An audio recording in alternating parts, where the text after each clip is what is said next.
All right, good morning, good afternoon, everyone. Welcome to today's webinar. Today we're talking about what gets measured gets improved. It's great to have you all here today. We have had about 10 people register for today's session, so we may have a few more join us as we go on today. But I wanted to welcome you and thank you for taking some time to come and learn about measurement systems with us today. So we'll jump right in and get started. So what we're going to cover today, I'll do a quick overview of the Lean Mean Business Machine webinar series. We'll talk about 3 common symptoms of process problems, how to know when your business needs lean. Then we'll get into today's content. Types of measurements, measures and metrics, what's the difference between the two, how to create KPIs and what they're useful for. And then the real content today is about the 9 ways to measure processes. So when you're building a lean organization and you're building a lean program, there are oftentimes there's not existing measurement systems, or if they do exist, they're not adequate for what you need to measure. So sometimes you have to actually invent your own measurement systems. So my intention today is that you get some ideas and some structures about how to actually accomplish that so that your lean initiatives can be successful. And then we'll also talk about how to create a data collection plan, some operational definitions, and how to do value analysis. So before we get into that today, a little bit about myself. So I'm a chemical engineer. I've got about 17 years of work experience now in a variety of fields, from chemical processing, manufacturing organizations, and business process optimization, a whole world of different organizations I've worked with. Engineering Possibilities, 2018, so about 5 years ago now, with the intention to make a difference for organizations with lean process transformation. So I'm Lean Six Sigma Master Black Belt and certified in change management and executive coaching. I love downhill skiing. I don't get to do it as much as I want to. Formula One racing fan. I'm excited for the new season to start here in another month or so. And a puppy mom. I don't know if puppy's quite the right word because he's now 3.5, but I have a Cocker Spaniel puppy who hangs out with me all the time. So the Lean Mean Business Machine webinar series, it's like a tongue twister. So I created this series of conversations to really get at the heart of what organizations are dealing with when it comes to lean and implementing lean. So we had one about 2 weeks ago called 8 Deadly Wastes. I do have a recording of that one if anyone would like it. Today we're going to talk about what gets measured gets improved, obviously. A couple of weeks from now, we've got data-driven decision making. So once you've got that measurement system, how do you make sense of the data and what do you do about it to make effective decisions in your business? And then the final one I've got set up for March 7th, and I really shouldn't say final because there will be more. I just haven't scheduled them yet. But the one in March is about how to quantify the impact of lean on your bottom line. And lean can have a lot of soft savings involved with it, particularly around productivity. And sometimes the accountants don't like to recognize the improvements that you've made from your lean initiatives. So that session is all about how to quantify your lean improvements in a way that really captures the value that you've created, and also recognizes them as real savings. So how do you do that? How do you implement lean, make a difference, save money, and have the accountants recognize it?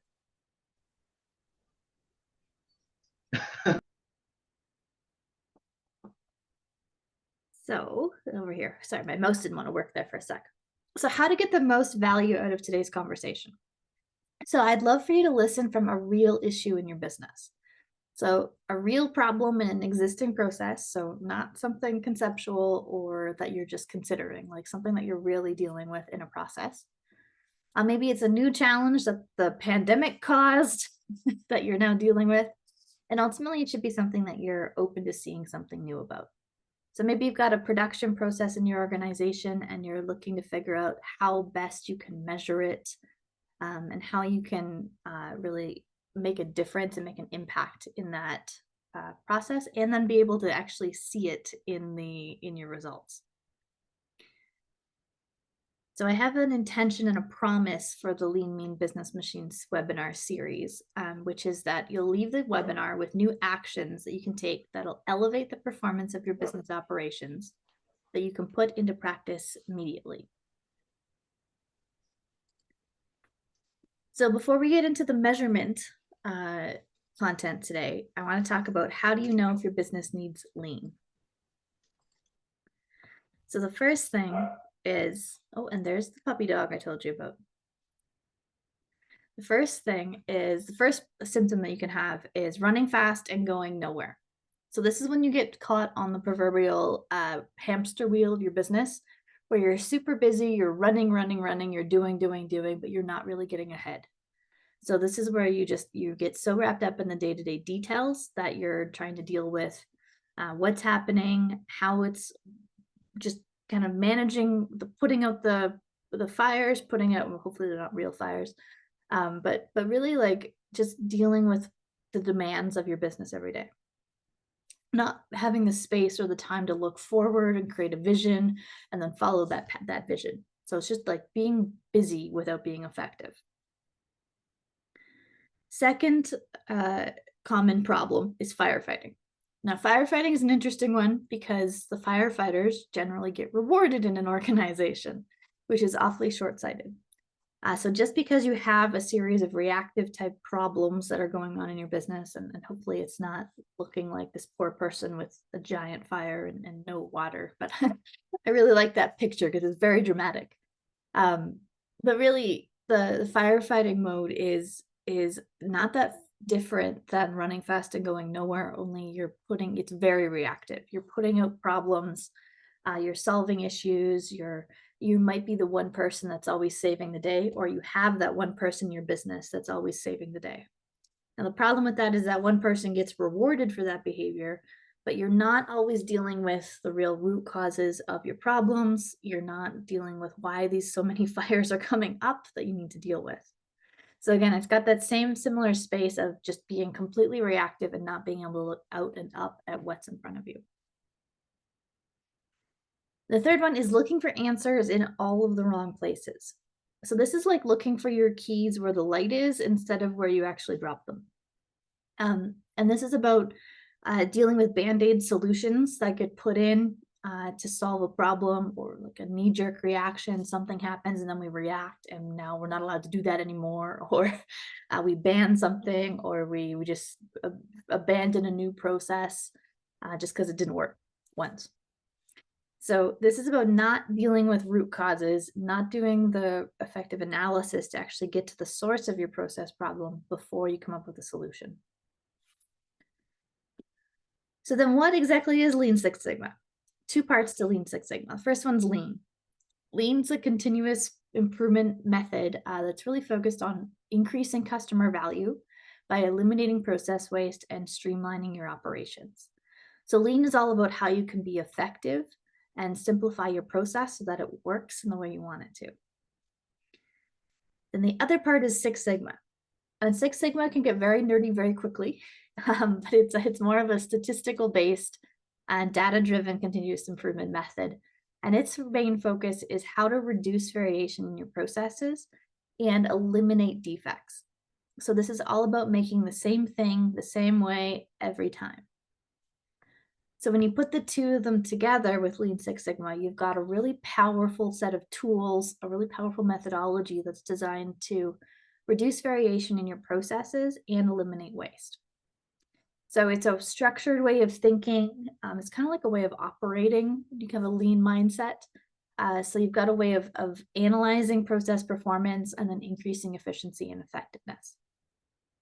And Lean Six Sigma, a lot of it came out of Japan after World War II and the rise of the Japanese auto industry.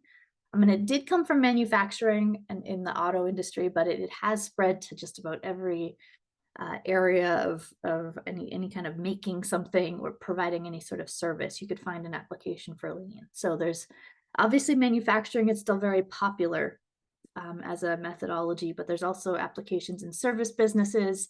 I just did a project for a car dealership in Southern Alberta who wanted to improve their efficiency and their effectiveness so they can serve more customers.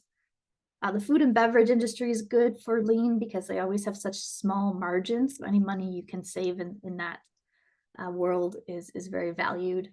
Also, healthcare. Lean is very popular in healthcare. Where I live in Alberta, Alberta Health Services has a lean team. I used to be part of it. I worked there for a couple of years, and they're working on lean efficiencies in hospitals. And I know it's very popular in the States where it's privatized as well.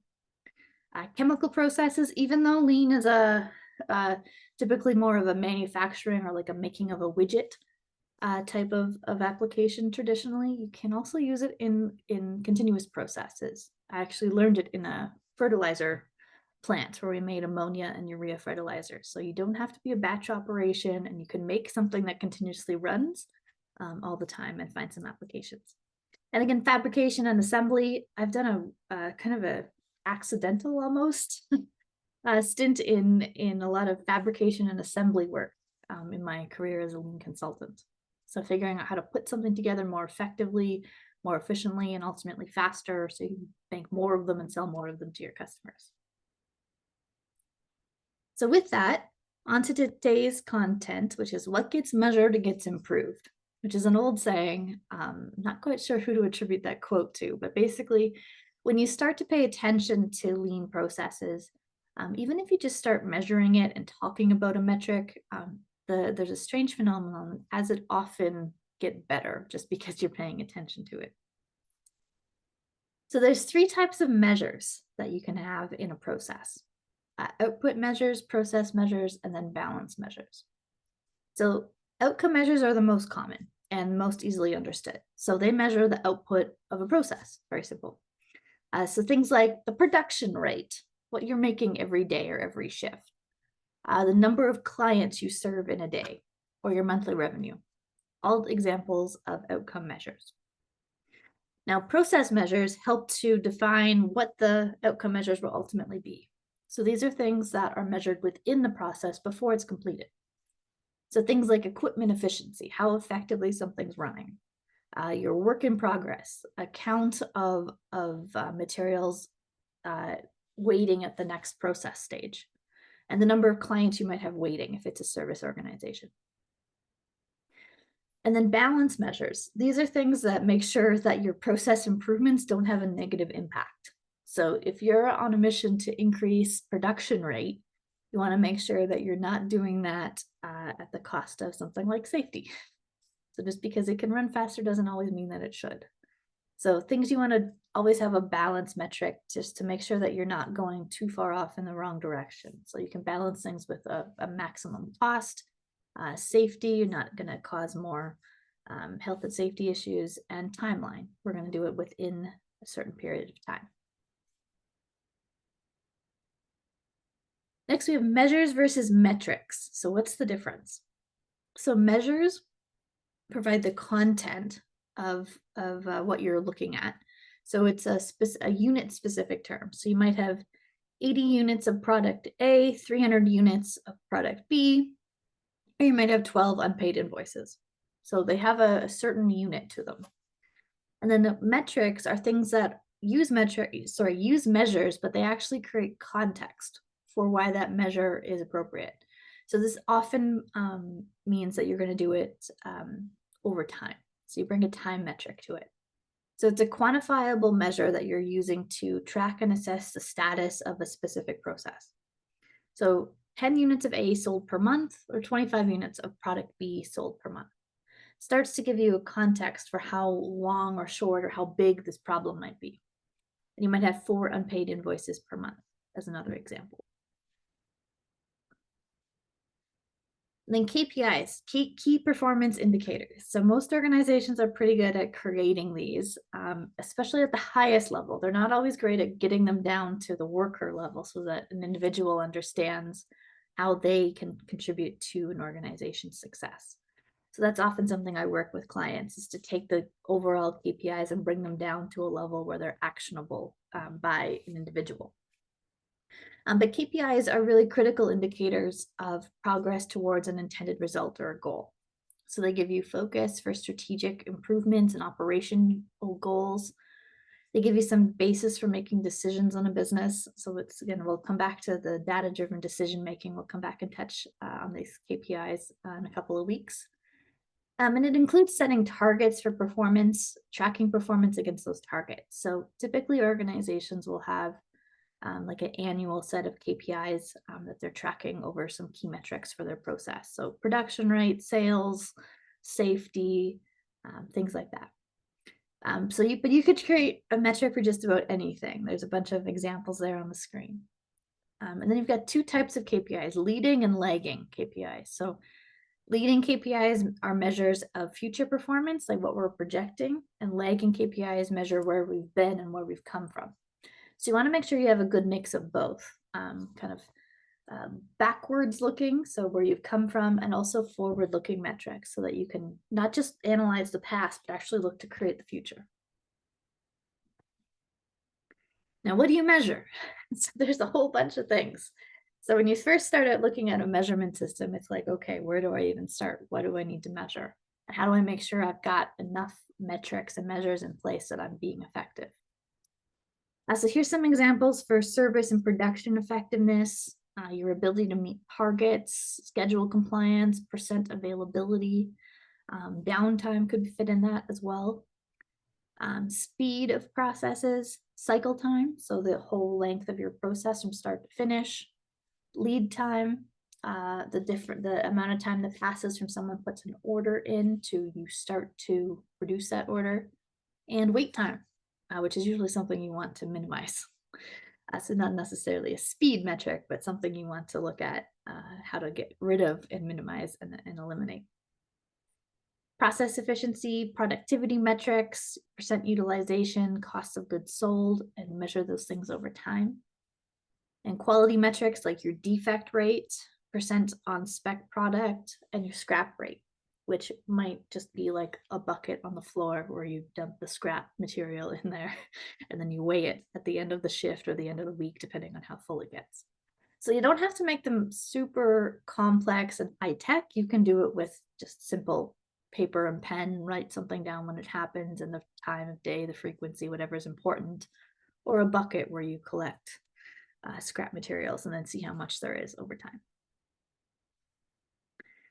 All right, so 9 ways to measure business processes. So this is an infographic I have, and I'm going to share a link in the chat here. So during the pandemic, particularly at the beginning of the pandemic, I got busy creating a whole bunch of lean infographics. And I share them on LinkedIn frequently, every week or so. And these are just like quick little tidbits to learn a little bit about lean. They're meant to be useful for you, so you can kind of use some of them as a guide and figure out how to use a particular tool. And so this one is one of those that you'll find in that list of infographics if you hit that link and go to my website. But here's 9 measures, and I had a lot of questions from clients about, okay, Holly, like what do I measure? Where do I begin? What do I look at? And that was really the impetus I needed to build this. So this is 9 ways to measure business processes. So some of them are going to be more obvious than others. And I do have some examples coming up of each of them. So process cycle time, how long it takes to complete one cycle of your process from start to finish. So from if you're making a product from when you start to when you end, how long it takes you to provide your service to your customer. It is distinct depending on what you're processing. Process efficiency, this is some sort of ratio between the inputs and the outputs of a process, and it's often referenced to standard values, so you can see how effective you're being. Process effectiveness, these are performance metrics that are relative to specific customer requirements or some sort of process standard. 4 is downtime, which is, again, one of the simpler, more easy ones to see. If a process is not running, clearly that's a waste.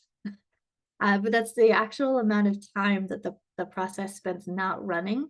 And that includes breakdowns, short outages, and process changeovers. So if you're able to document your downtime over the course of a shift or a week or a month, then you can really give it a lot of data that you can dig into and find some root causes and create some really powerful solutions to minimize downtime. Next, we have production cost, which is again a pretty obvious one, but how much it takes to how much it costs to operate the process. Uh, Usually, some kind of unit cost metric is useful, and you can also look at overall fixed costs, variable costs, and come up with action plans to reduce those. The accountants, plant managers will really like it when you reduce those ones. Production rate. This is the speed of the process, number of units produced in a certain period of time. So you want to look at this on an hour by hour basis, as well as a daily basis or a shift basis. And that can often form the baseline for a lot of efficiency metrics, and kind of scale your improvements. Process capability, this one is not as well known unless you get really into Lean Six Sigma, but it's a way of measuring your capacity of a process and like the real ability for it to actually meet your criteria. So we're gonna look into that one in more detail in a minute here. I have a set of slides about each of the 9 measurements. Number 8 is quality metrics. So this is the number of, there's usually a whole world of quality things you can measure. Defects, the amount of scrap, on-spec product, off-spec product ratios, the number of rework steps. So just because something fails inspection, you then have to go back and fix it. So that actually costs more problems. And then the last one is process compliance. This is how well the process performs relative to requirements, regulations, and different standards. So we'll jump in here into each one in more detail. So process cycle time is the amount of time it takes to run one complete cycle of the process from start to finish. So things you can measure are service delivery time, your production time, order to delivery, or sometimes it's called order to cash processes, which is ultimately how long overall it takes to run your process. So how you want to do this is first you want to map your process in sufficient detail, step by step, usually on a process map. Markers and sticky notes are great for this. And then if you can estimate or ideally observe how long each process step actually takes, you can start to build out a timeline for how long the whole process takes. Then you can look at, and we'll talk about a little bit more later in this conversation this morning about identifying value and non-value added steps. So you can look at how you can minimize waste and work to streamline your process. Process efficiency, the ratio of process inputs consumed by the process relative to a standard amount. Things like energy efficiency, resource efficiency, and different productivity measures if you get into people performance. So you want to determine different standards and optimum input levels, and then measure your actual performance versus the ideal. And if you do this over time, we used to analyze the different coefficients in my ammonia plant for the steam coefficient and the gas coefficient that we used. And then if we saw them trending up and down, we'd ask some questions about why and what was going on and how do I minimize things like my gas coefficients to make the same amount of product. So you can get pretty detailed with these. Then process effectiveness, these are performance metrics relative to specific customer requirements. Things like the percent of on-time deliveries you make, customer satisfaction measures. So you want to define some of these and track their performance over time. This will be unique to each of your processes and what you're measuring. And then you want to look at when it's a really poor number, you want to find out why. But when it's an awesome number, you also kind of want to find out why. So you can see both what's working and not working in a process, and then take some actions to elevate and improve your performance. Downtime. So this one's pretty popular and easy to understand. So this is the amount of time the process spends not running, whether that's from an outage, even a short slowdown, equipment breakdowns, and process changeovers. So you can add up the number of minutes, seconds, hours, whatever it is, to get your total outage time. You can then calculate your percent availability versus how much time we're supposed to be running, and get into a whole opportunity of things like, and along with availability and efficiency, as well as quality metrics, you can start to get into some more detailed measures like OEE, which is overall equipment effectiveness calculations. But you can, working with just downtime, if you start to measure when the process is off, then you want to also start to come up with why the process is off. So some detailed downtime reasons, tracking downtime each shift, and then you can look at what's the source of all the different downtime, what are those reasons, and then what can I do to minimize and eliminate downtime. So this gives you a lot of data. Typically, downtime is a very expensive thing for organizations, so you can find a lot of opportunity in doing a downtime analysis. Production cost. So this is how much it costs to operate the process and produce the outcome. So providing the service to your customer, or actually making a product that you can sell. So unit cost per product manufactured is a good metric to track over time, as well as cost of goods sold. You can see things going up and down, usually just up these days with COVID and other supply chain issues. And also fixed costs and variable costs. That way you can make sure that your improvement initiatives are aligned to a real business problem, and some financial metrics. So if you can demonstrate the ability to make an impact, improve your process, and save money, you get people's attention a lot faster than if it's simply only a productivity measure. So I've got nothing against the soft savings, but sometimes you need to get to real dollar values to get people's attention, particularly at the beginning of a lean initiative. It can be really important to demonstrate some success. So you want to define what your key financial metrics are. So cost of goods sold, variable costs, fixed costs, and those specific costs within your organization. Track them over time. It's good to go back and get some historical data. The accountants generally have a whole world of things they can share in this space. And in my experience, they love to talk about numbers. So if you can engage one of them to help you get some data, that helps. And then you can identify opportunities to minimize your cost, optimize efficiency, and really make sure that your lean initiatives are tied to your business objectives. Production rates. This is the speed of the process, the number of units produced in a certain amount of time.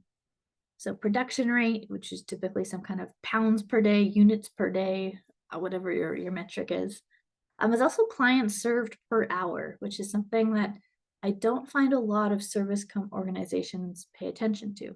And they're typically not as in tune to metrics and measures as someone in a manufacturing space is. So if you're in that service space, there's a whole bunch of things that you can measure. You just have to learn about them and then be able to track them. So you want to measure your production rate, track it over time, see what's impacting it, and see where the sources of issues are.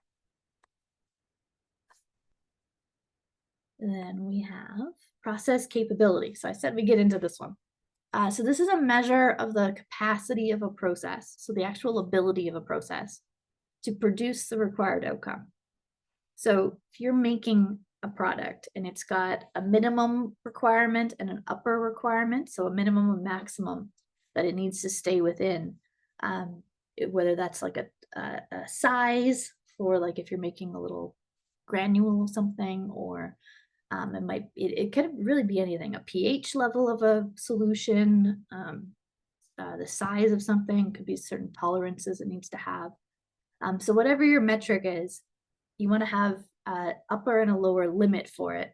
And then you need to know a little bit about the data. So you do some data analysis here. So you need to know the average value for the data set, so the mean value, as well as calculating the standard deviation, which is a measure of variation in a process. So you define the upper and lower limits. You get the mean value and the standard deviation for your process as it's running. And then you use this calculation to calculate the CPK value.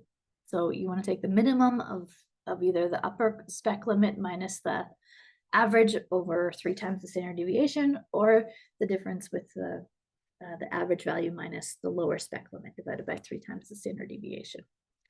And so this will actually produce you a metric value Usually it's close to 1. It depends how bad your process is actually running. But then once you've got that number, you can use it to improve your process. And if you have any specific questions about any of these, we can talk about them at the end. And I'm also going to offer you each a one-on-one call to discuss any lean opportunities you may have or questions you have about how to measure your process. Then we've got quality, second last one. This is issues and errors associated with your final product. So stuff like the number of defects you might have, the amount of scrap product you're generating, which is just expensive, the percent of on-spec product you're producing, and the amount of rework you're doing. And that one takes sometimes something to actually measure, but it can be very impactful to organizations. So you want to define what your quality metrics are, and then estimate the amount of scrap generated in your process, identify opportunities to minimize that scrap, measure your rework too, because that's like a double whammy. You have the defect, then you also have to fix it. So kind of eat your luncheon twice. And then finally, we got process compliance. So this is how well your process performs against standards, requirements, and regulations. So there's usually some quality metrics in here. There'll be some product specifications often, and your schedule compliance. How good are you at actually doing what you said you would do when you said you would do it? So you want to determine what your standards are and then start to pay attention to those metrics over time. So that's a whole bunch of ways to create your data, to invent your measurement system. And then you got to figure out what you're going to do with that data. So first you need to collect it. So you need a data collection plan. So a name for your metric, what are you going to call it? And you want to make sure that that's a name that everyone can understand. You want to think about the type of data. Is it discrete or continuous? So discrete is something like red, blue, orange, or whole numbers like the number of units of a product you're making. And continuous data is things that make sense if it has a decimal point. So stuff like speed, time, process, operating conditions like temperature and pressure, things like that. And then create some operational definitions, which we're going to talk about in a moment here, so you can make sure that you're really defining what you're measuring and that everyone understands. And then you want to think about how you're going to slice your data up. Who's going to collect the data? What is going on at that time? When are you taking your data? Where are you sampling your data? How small of a slice do you need? Do you need second by second data? Do you need hourly averages or shift averages? Or just think about what you're going to need and how you can use it. Then your sample size is how much data do you need to collect? Does it make sense to run your experiment for like an hour and collect data? Or do you need to run it for like a week or a month? And it'll depend on your process, and there are some metrics measures you can use to estimate the number of data points you need to have a representative sample. And then who and how, who's going to get the data? How are they going to get the data?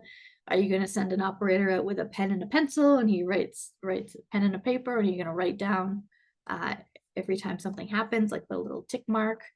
Are they going to log into Excel and download some data from your DCS system? Where are you getting this all from?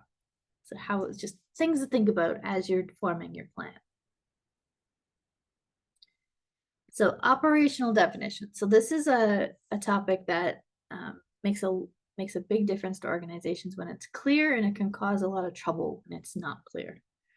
So if you think about it, each person might have a different definition of a particular term. So what constitutes equipment downtime? Is it when the pump stops spinning? Is it when the power gets cut off? Is it when the last unit comes out the end of the line? Just having a clear definition of what is downtime and when did that happen. On-time arrival or being late to a meeting. Someone might think that 5 minutes early is, if you're more or less than that you're late. If you're there 2 minutes after, some people might call that on time. People might call 20 minutes in, dropping in on time. So it just depends on your definition, and being clear about what is on time to a meeting can make a big difference to organizations.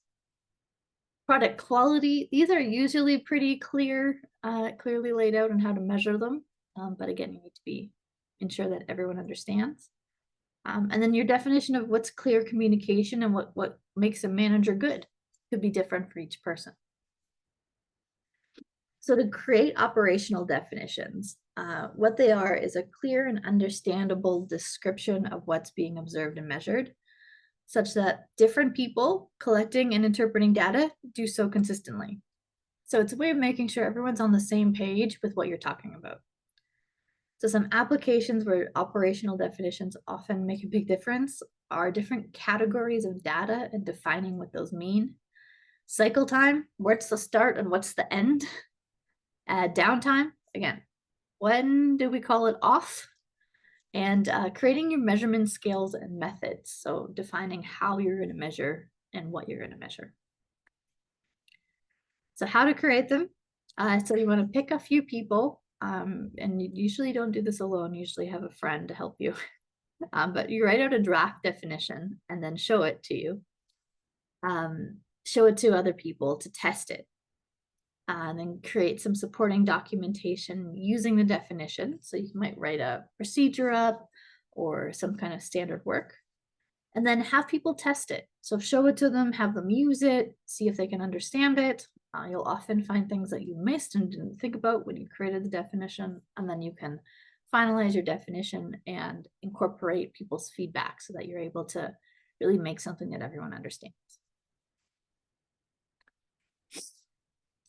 And then we've also got value analysis. So this is another way of analyzing your process steps to really identify your sources of customer value and then reduce and eliminate waste. So there's 3 types of activities when it comes to value. And value is always defined in the perspective of the customer. Because value is subjective. So you want to make sure that you're aligned around your customer, which is a big focus in lean projects. So the first activity is called value-added activities. And these are activities, the three main definitions here. Activities that change the fit, form, or function of the person or the thing that moves through your process. So it has to change it somehow. Anything your customer is willing to pay for, so features they want to have. And activities that must be performed correctly the first time. So no rework. Okay, we do it once and it works. So some examples here are serving customers, filling orders, machining parts, manufacturing your product. And these are typically like not very frequently occurring in a process. So value-added processes across industries typically only make up 5 to 10% of all your activities in a process. Everything else is either value enabling or non-value added activities. So when you do identify your few value-added activities, you want to make sure that you're maximizing the time spent on those and they've got your resources aligned for the effective execution of them. Then your non-value-added activities, these are pretty much everything else. So stuff that consumes time and resources, but it doesn't satisfy your customer demands and requirements. So there's a whole mess of things you can get into here. So rework, correcting errors and mistakes, unnecessary movement of stuff. If you drive the forklift around a lot, you'll see this out on the operations floor. Redundant process steps, doing things more than once, searching for tools you need, delivery delays, waiting for parts, high inventory levels even. So just because you have stuff available doesn't mean you have the right amount of stuff available. It can be really expensive to hold on to high inventories. Excessive amounts of paperwork and downtime. So there's probably even more of those. I just ran out of space on that slide. But what you want to do about them is you want to figure out ideally how you can eliminate them if possible. And then if you can't eliminate them, how do you reduce the frequency? How do you reduce the impact of them? So you want to decrease the amount of time you're spending on non-value added activities and streamline your operations. Then the third category, they're called non-value added and required. So I like to call these value enabling activities. So these are activities that you have to do to actually fulfill on your value added stuff, but they don't actually consume time or sorry, that they do consume time and resources, they don't satisfy customer demand. So they're not adding value, but they're making it possible for you to do the value-added activity. So that's why I like to call them value enabling. So some examples: setting up equipment, some inspection steps, getting work permits signed off so that you're able to do some work in a plant, purchasing materials, and production planning. So if you don't do these things, your value-added activities are going to suffer. But you also want to make sure you're not only doing these things and spending too much time on them. So improvement actions here are minimizing the amount of time. You do not want to get rid of these ones because they're useful. But you do want to make sure that you're being responsible and using an appropriate amount of time and energy towards them. So streamlining them, reducing the impact, and minimizing the amount of time and energy spent. So how you do this value analysis? It all starts with the process map. Most things in Lean do. So that's usually the first thing I do with my clients, is map out the process from start to finish. And then estimate the cycle time for each process step. So how long each step takes. Then we'll go through step by step and identify all of the process waste that happens. So all the 8 wastes. Then we'll classify each activity as value added, non-value added, or non-value added and required, the enabling actions. And then you can actually calculate the percent of value added activities that are happening in your process. And don't worry if it's really small. It's typically not going to be more than 15 or 20%. If you've done the exercise correctly and gotten enough detail in your process. But that gives you a percentage, and it gives you the overall process time. So you've got the percentage by number of steps divided by the total number of steps. And you've also, if you do it detailed enough, you'll actually have a percent of time, which is actually a more useful number. Then you go about creating actions to reduce and eliminate your process waste and maximize your value added activities. So this is kind of where it opens up into a whole bunch of different avenues you could go down. Just getting rid of waste, reducing your time spent on value enabling activities, figuring out ways to streamline your process. Maybe there's ways to do activities concurrently, getting your cycle time down, simplifying the process, adding resources, lots of figuring out how to do your equipment changeovers faster. There's like a whole world of things you can do. So with that, I also have an ebook to share with you all. And some of you I know you've been at the last session. This is the same ebook as I had last time. So I'll put the link in the chat. And I do believe I fixed the issue that caused some people to not be able to access it last session. So there's a link there. Just fill in your email address and you'll be able to get the book downloaded. So that the book is about how to unleash the power of Lean in your own business. And it really talks to the 8 wastes. And it also has this little graphic in there. So this is about what to do about the waste. So how to reduce and eliminating waste. So it's about how to add value to your business and your customers. So you've got in the center of this graphic, and it's also the last page of the ebook. It's got a variety of 10 different Lean tools there, and then which process wastes are associated with them are on the left and right side of each item.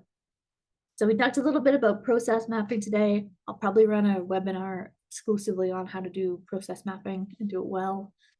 Root cause analysis is another whole world of webinar I could create. Different tools there. And so I'll likely, if you hang around with me long enough, you'll come to a webinar on each one. So with that, I just want to share a little bit more about engineering possibilities and some of the services I offer. The first one's a Lean business assessment. And this is how to capture the current state of your operations.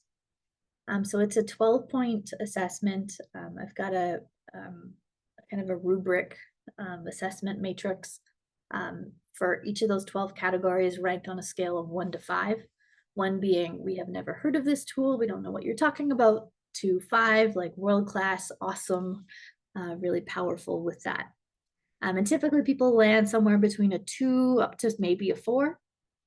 So it's meant to get a low score. It's typically people, if you're in a conversation about lean process improvement, then you're looking to improve.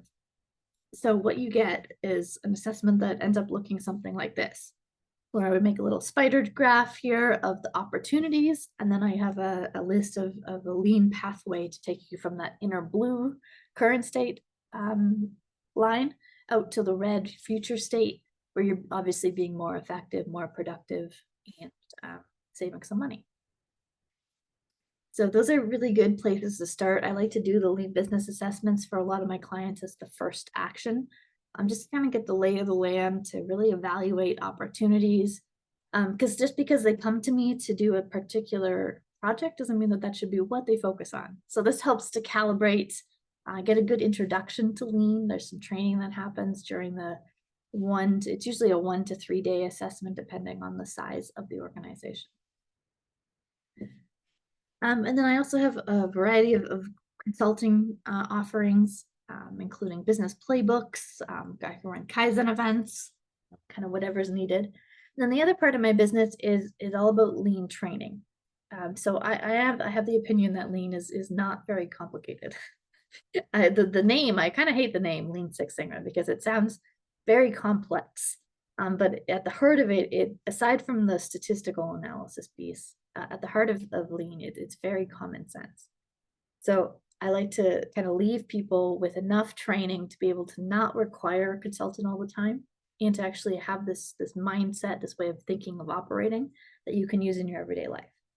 So I have some online training programs for yellow belt certification. I also run a green belt and a black belt program, which are live training sessions over obviously longer periods of time. The green belt program is 12 weeks long. The green belt is up to 24 weeks. And then I also have this very fun Lego simulation called Chaos Air. And I've got I think I still have it open here. I ran a workshop in San Francisco in December for a pharmaceutical company, and they let me make a video of the simulation. So if you hit that YouTube link, it's not the most popular video. I think it's got like 46 views so far, but it's a good little video of what Chaos Air is all about. And it's a fundamentally broken airplane production process that I tell people to make 30 airplanes in 20 minutes, and they can't make any because the process is so messed up. And then we do some lean training, and we do this in a half-day workshop or a full-day workshop. And by the end of it, people are typically going for breaking the record of making all 30 airplanes in, the current record is 4 minutes and 34 seconds. So it becomes a very fun and formative and very great team building exercise. So that's pretty much everything I had today. I will offer you all an opportunity to book a call with me. And Juan, in particular, wanted to reach out to you too to get that booked. I know I had to make some changes to our last call we had scheduled. So I want to hit that new link in the chat. That'll take you to a Calendly page to book a half-hour call where you're welcome to come. I just want to hear about what you're dealing with in your business, what you know about lean, what your breakdowns are, and how I can be of assistance. So with that, that's everything I had for today. And you're free to come off mute and ask a question or put some questions in the chat, whatever you would like. But thanks for joining us today. Great session. Thank you, Holly. You're very welcome, Arash. Appreciate it. Yeah, Rory here. I enjoyed this session, Holly. It was good, refreshing, some new ideas there. It was very valuable use of my time. Thank you. You're welcome, Rory, anytime. Come on back to the other two.